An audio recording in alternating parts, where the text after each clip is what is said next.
Hello students.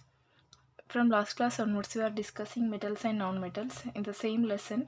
So let us study today reactivity of metals. Okay, you have already seen that some metals react with air and other do not, right? Yes or no? So the reaction is fast in some cases like magnesium and slow in some cases like silver and copper. Okay, similarly different metals react with the water and air under the different conditions. Okay, so let us study today reactivity of metals. Okay, so one metal react with other metal, how the reaction is. Okay, so take 5 beakers and label them like A, B, C, D, E, F. Okay, and take 50 ml of water in each beaker. Okay, so take 5 beakers. Okay, 5 beakers. So label A, B, C, D. Okay, so this is the first one, and second A, B, and C, and D, E, and F. Okay, so A, B, C, D, E, F. Okay, I'm taking 6 beakers. Okay, so um, so initially I'm filling 50 ml of water in each beaker. Okay, 50 ml of water in each beaker. Okay, so now take a copper sulfate and try to mix in a first two beakers. Okay, copper sulfate in a first two beakers. Okay, so I'm mixing copper sulfate and in a AB. Okay, next in CD I'm taking and I'm mixing zinc sulfate. Okay, zinc sulfate, and in the next two, that is E and F, iron sulfate, iron sulfate. Okay, so initially I took a 50 ml of water. Okay, so 50 ml of water in each beaker. Later I mixed it in a first to copper sulfate and second to zinc sulfate and third to iron sulfate. Okay, so leave the beakers undisturbed. Okay, so now again I am mixing of few zinc granules in a C and D, C and E. Okay, so sorry, I'm mixing zinc granules in a AE. In AE I'm mixing zinc granules. Okay, zinc, AE in zinc. Okay, so next BD, iron nails. Okay, BD, iron nails, iron nails, BD. Next CF, copper. Okay, CF, copper, CF, copper.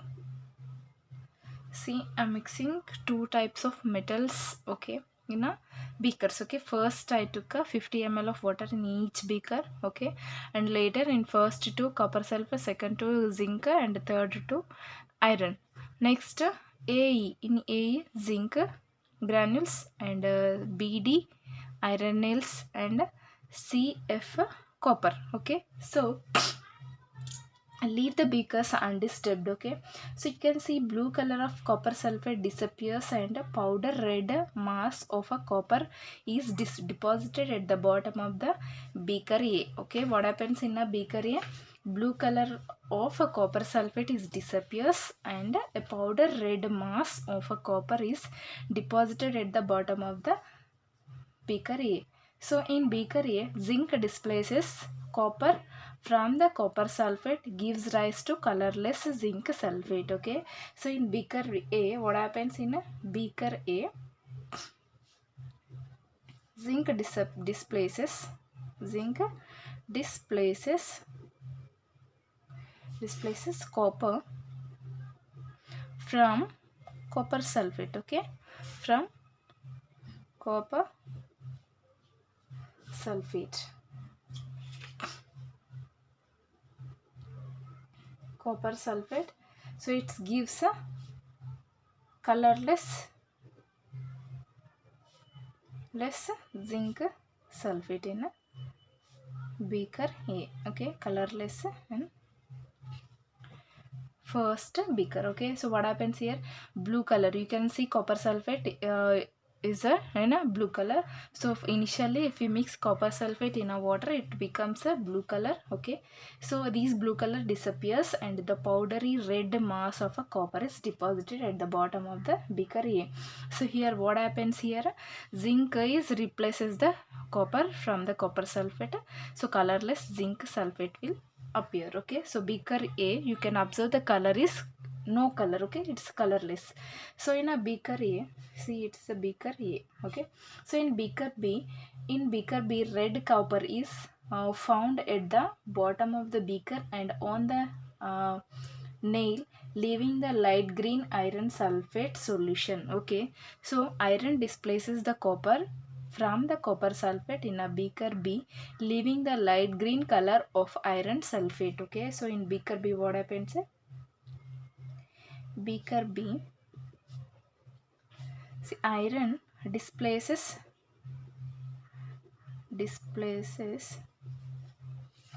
see, we are mixing iron nails, right? So iron displaces copper from copper sulfate. Okay, from copper sulfate in a beaker B, copper sulfate in a beaker B,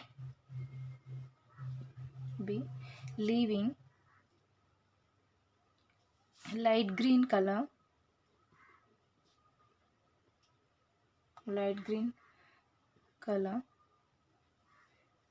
of iron sulfate. Okay, so in beaker B what happens? In beaker B, red copper is found at the bottom of the beaker and iron nails, leaving light green iron sulfate solution. So here iron displaces copper from the copper sulfate in the beaker B, leaving light green color of iron sulfate. Okay, so here what happens? Copper sulfate in both cases, in beaker B and A, right? Copper sulfate and copper sulfate plus here we are mixing zinc, here iron. Okay, so zinc here, iron here. So next what happens?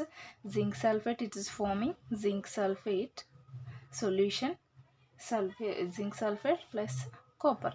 Okay, so next here iron sulfate plus copper. Okay, so this is happening here.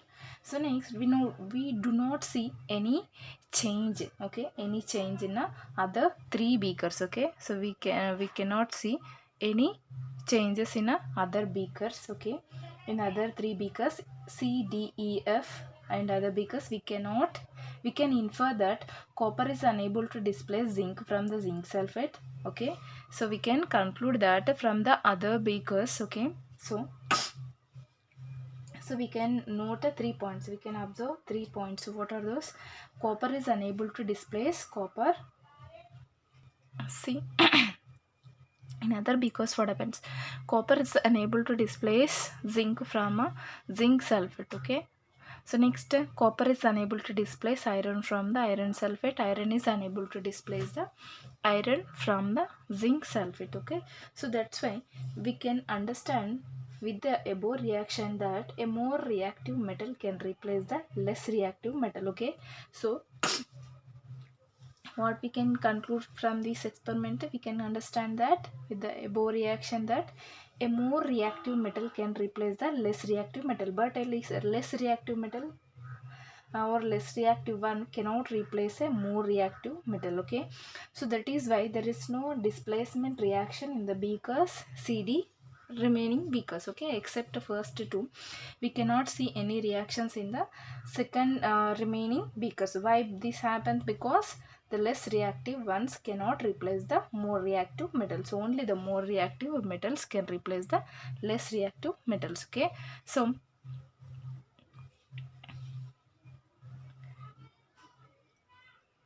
see, we can observe next the uses. Okay, we can study the uses of metals and non-metals, and also once we list the differences of metals. Okay, differences between physical properties, okay, physical properties of metals and non-metals, what we studied in a last class. Okay, so uses of non-metals. Okay, so let us study the uses of non-metals. See, we already studied the properties of physical and chemical properties of metals and non-metals. Okay, let us see the some uses. Okay, uses of metals and non-metals. Okay, so non-metals, oxygen is used for breathing, right? Yes or no? You know already, oxygen is used for breathing, and chlorine is used for purifying water. Okay, yes or no? Okay, so first one is O2. Oxygen is used for breathing. Okay, used for breathing.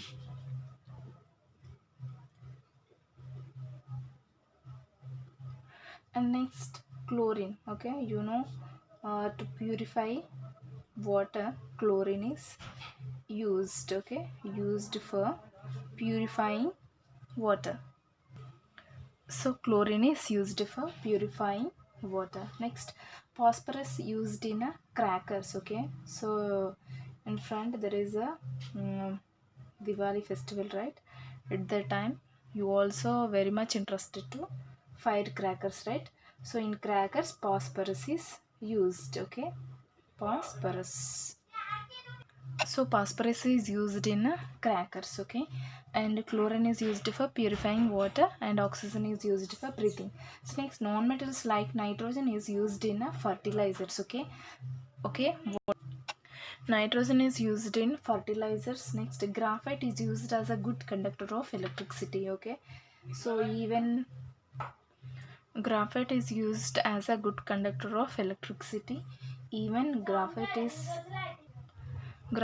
used as a good conductor of electricity. Okay, potassium is used as a fertilizers. Okay, so even graphite is used in pencils. Okay, so making pencil lids. Okay, so carbon is used as a fuel, and bromine is used in dyes and pesticides. Okay, so potassium is used in fertilizers, and even nitrogen is, see, nitrogen is used in fertilizers as well as used by plants. Okay, so a graphite is used as a good conductor of electricity, and while making lids. Okay, pencil lids also they use graphite. Okay, potassium is used in fertilizers. Okay, and the next, carbon is used as a fuel. Okay, carbon is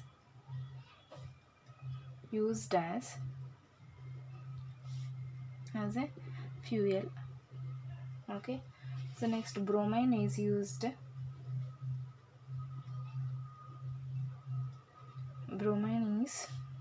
in dyes and pesticides. Okay, so next, these are the some uses of non-metals. Okay, next, let us see the uses of metal. See, gold and silver are used for making jewelry. Okay, so you know very well, gold and silver are used for making jewelry, and copper is used for making electrical wires. Okay, and cooking utensils. Okay, you know very well. Next, zinc is mainly used as a protective coat for iron. Okay, in galvanization, you already know, right? What is galvanization? Making a iron things coated with the zinc, or this process is called galvanization. Next, aluminum is used for making electrical cables, packaging, and cooking utensils, etc. Okay, so metals like iron and steel are widely used in buildings and home constructions. You know very well, right? Iron and steel. Next, liquid metals like mercury, which can exist in room temperature, is used in clinical thermometers. Okay, so lead is commonly used in car batteries. Okay, these are the metals uses. Okay, let us list one by one. So okay, gold and silver used to make a jewelry. Okay,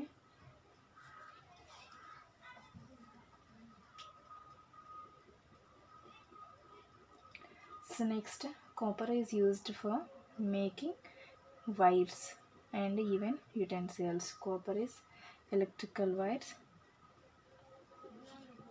wires and cooking utensils.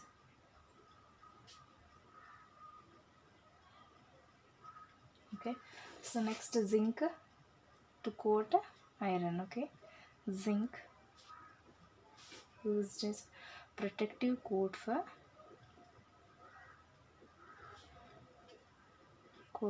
iron.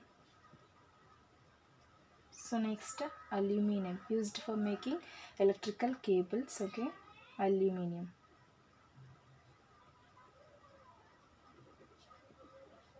Cables, electrical cables. Okay, and in packaging also they use packaging, and packaging and even cooking utensils also made with the aluminum.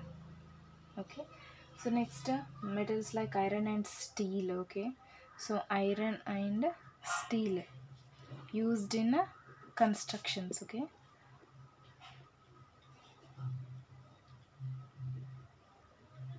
constructions. Okay, so liquid mercury exists at room temperature, right? It is used in clinical thermometers. Okay, clinical thermometers. And lead is used commonly in car batteries. Okay, car batteries. Okay, so and next coins are made by nickel. Okay, so nickel is coins are made by nickel coins are made, okay, with the nickel. Next sodium is used as a table salt. Okay, sodium, these are all are metals. What I'm mentioning the names, right? Those are all metals, table salt. Next uranium is commonly used in defense. Okay, even making a atom bombs also uranium and thorium are used. Okay, in defense. So these are the uses of metals. Okay, so some uses of metals and non-metals. Okay, next once again let us discuss or let us recall once the properties, physical properties of metals and non-metals. Okay, so physical properties of metals and non-metals, let us discuss. See, we already discussed the physical properties of metals and non-metals. Let us once recall. Okay, see, first property is lustre or metallic shine. Okay, so all metals have lustre, right? Yes or no? Okay, metals will shine. Okay, so no lustre except iodine and graphite. Okay, so in case of non-metals, they have no lustre except iodine and graphite. Okay, they are shine. Okay, see, all metals have lustre and have no lustre except iodine and graphite. Okay, so both iodine and graphite have lustre, means they shine. Okay, so hardness. Okay, so these metals are very hard except sodium and potassium. Sodium you can see in the form of salt, right? Okay, so and even potassium, these both are not have hardness. Okay, so very hard except hard except sodium and potassium. Okay, sodium and potassium. And very hard. Okay, they these non-metals not hard. Okay, not hard except diamond. Okay, so diamond is the hardest substance, right? Yes or no? Except diamond, you know very well diamond. The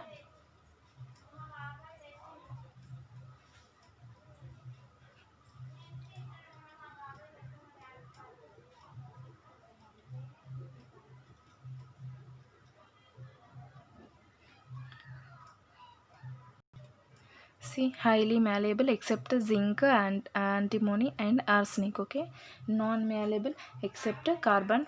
See, malleability, highly malleable except zinc, antimony and arsenic, non-malleable. Okay, so next, ductility, substance can be drawn into wires. Okay, so ductility, very ductile the metals except zinc, antimony and arsenic. Okay, see, ductility, ductile except zinc, antimony and arsenic, non-ductile except carbon fibers. Okay, ductility means the substance can be drawn into wire. So next, conductivity. So metals are good conductors of heat and electricity. We already studied with the help of even activities, except bismuth and tungsten. All are good conductors of electricity. Next, bad conductors of heat and electricity except graphite. Conductivity, good conductors of heat and electricity except bismuth and tungsten. Bad conductors of heat and electricity except graphite and gas. Conductivity, good conductors of heat and electricity except bismuth and tungsten. Bad conductors of heat and electricity except graphite and gas carbon. Okay, state all the metals exist in a solid except mercury. Okay, solid except mercury, except mercury. Next, these non-metals exist in three states: solid, liquid and gases. Only bromine is a liquid. Okay, so metals exist in all the three states: solid, liquid and gas. Only bromine is a liquid. Okay, next, density, high density except sodium and potassium, and low density except diamond. Okay, so low density except diamond means diamond have more density. Okay, except diamond density. Okay, I mean except diamond. Next, this tensile strength is high and for non-metals low. Tensile strength is high and for non-metals it is very low. So what is tensile strength? You have to give me answer. Okay, so these are the properties. Next, alloys and amalgam. So next, alloys and amalgams. Okay, form, see, metals forms alloys and amalgams. Okay, alloys and amalgams, whereas these non-metals do not form alloys and amalgams except carbon and phosphorus. Okay, these carbon and phosphorus form alloys and amalgams. Okay, so form alloys and amalgams, but the non-metals do not form alloys and amalgams except carbon and phosphorus. Okay,